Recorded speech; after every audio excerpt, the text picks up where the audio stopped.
Thank you for being here today. What a privilege it is to be here to meet together like this, right? This is great. Today I'm going to be talking about biphobia in queer spaces. I want to start by explaining the purpose and goals of my presentation. I intend to give you a brief history of how sexuality, or how bisexuality was developed, to uncover the origins of our pathologization and to give context to the modern discourse surrounding bisexuals and bisexuality. I will then get to what bisexuality is for me and why that's important. And then lastly, I will discuss why biphobia manifests in queer spaces and why we need to shift our focus from in-group fighting to dismantling the systems of oppression that affect all of us. And so through discussing all of these concepts, I hope to inspire critical engagement with the invalidation and exclusion of bisexual people within broader queer spaces. The goal is that we move away from discourse and politics that don't serve us anymore by uncovering the untapped potential of bisexual solidarity and politics and integrating them more explicitly into the greater queer liberation movement. So a very brief history is that prior to the late 19th century to early 20th centuries, sexual identities such as gay, straight, lesbian, bisexual, etc. Didn't exist. There wasn't any need for these labels because sexuality was a behavior rather than an identity. But in the early 1900s, researchers and biologists and things were pathologizing quote-unquote deviant bodies, sexualities, and desires. So bisexuality was then understood as intersexuality, and bisexual desire is referred to as psychosexual hermaphroditism. Freud, however, believed that sexuality or bisexuality can only be understood in terms of desire, and he termed bisexuality as polymorphous perversity.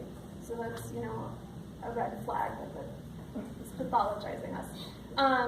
And it's the foundation from which hetero and homosexuality was cultivated. It's the basis for this edible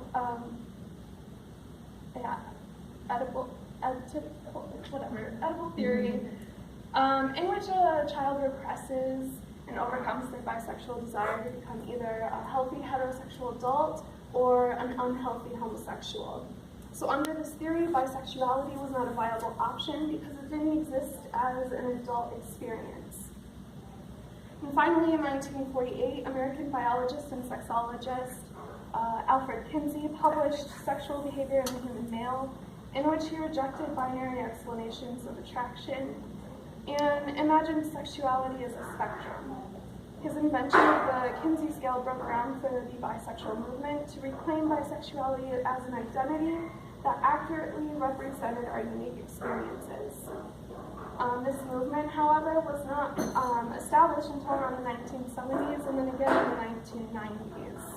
There isn't a whole lot of research that explains why it took so long for us to organize a resistance, but what we can speculate from the information that we do have is that we first needed to form alliances and unite communities of all non-normative sexualities.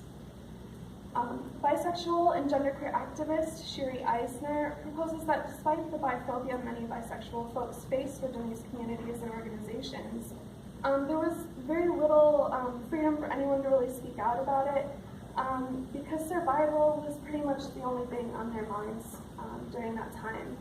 And it was really only after the gay liberation movements gained traction that bisexual and transgender people felt that they could form their own separate movements that explicitly addressed their own unique issues. So what is bisexuality? Now that I've given you some historical context, I want to recontextualize what it is through a modern discourse that rejects our pathologization. But before I do, I just want to assert a disclaimer that this presentation is not meant to speak for or over any and all BIPOC people. Much of what I'll be discussing are conclusions I've drawn from my own research and my own chaotic journey of navigating my queer identity. So Eisner tells us in her book, Bi, Notes for a Bisexual Revolution, that bisexuality can be defined and politicized on all or any of three axes that are desire, community, and politics. As in most communities and movements, the origins of how we've come to understand ourselves in terms of our sexual desires had its share of misunderstandings, inaccuracies, and limitations. Since our heteropatriarchal society insists on seeing a world through a binary, we first described our sexual orientation as attraction to both sexes, or men and women. But as the bisexual movement grew and improved our politics, the more we realized that this definition erased gender non-conforming folks and was misunderstood as excluding gender binary trans people.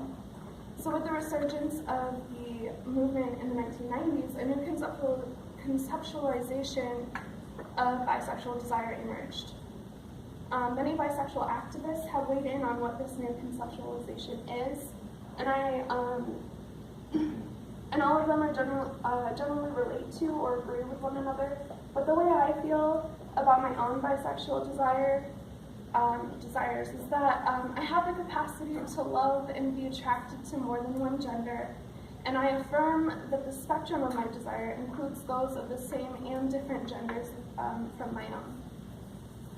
The personal and political implications of this definition gives anyone the freedom to identify as something more fluid than the rigid categories our monosexist culture pushes on us. And additionally, it removes cis-sexist language that implies bisexual desire is determined by a partner's genitals, which is an inherently transphobic idea that's not informed by trauma. But one of the most notable qualities of this evolved understanding of bisexuality and bisexual desire is that within the first line, it acknowledges that the unique experience of every BIPOC individual, and it reaffirms our identity no matter how we navigate it and experience it. And almost poetically, the second line joins the first to forge a double edge that challenges gender by making space for the limitless possibilities of what it is and what it means. It invokes curiosity that is not shamed or discouraged, and in other words, it manifests difference. The second axis from which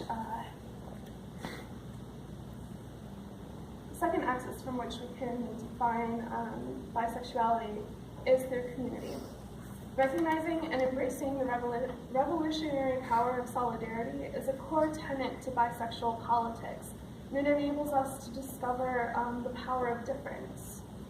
Eisner notes that the idea of bisexuality as an umbrella term emphasizes one of the greatest meanings often associated with bisexuality, that of multiplicity.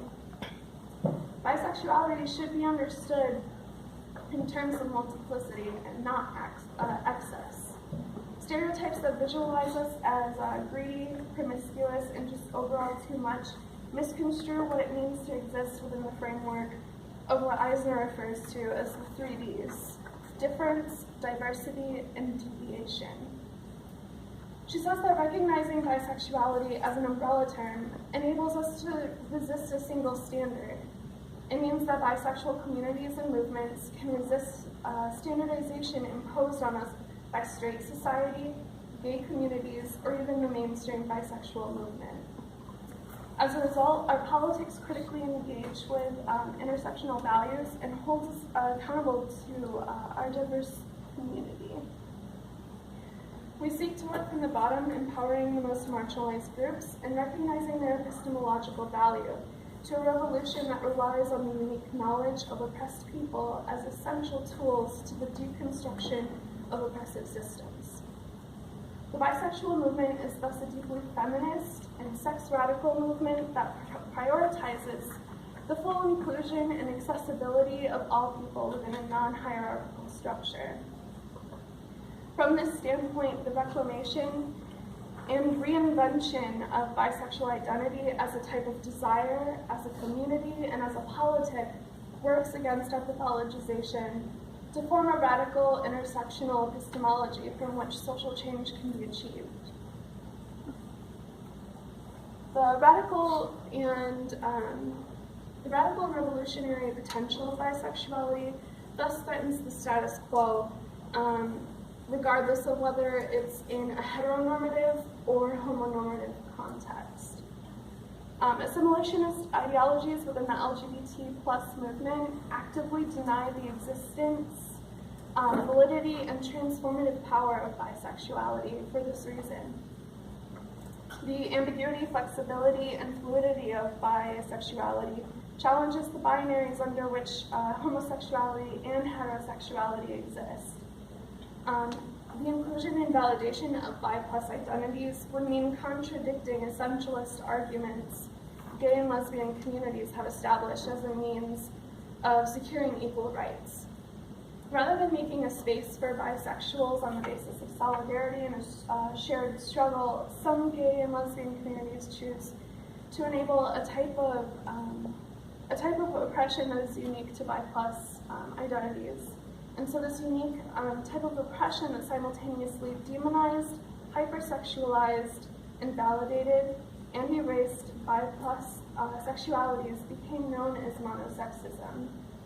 And the gay and lesbian communities who weaponized this concept against bi+ folks bred the type of in-group fighting and queer gatekeeping we see today.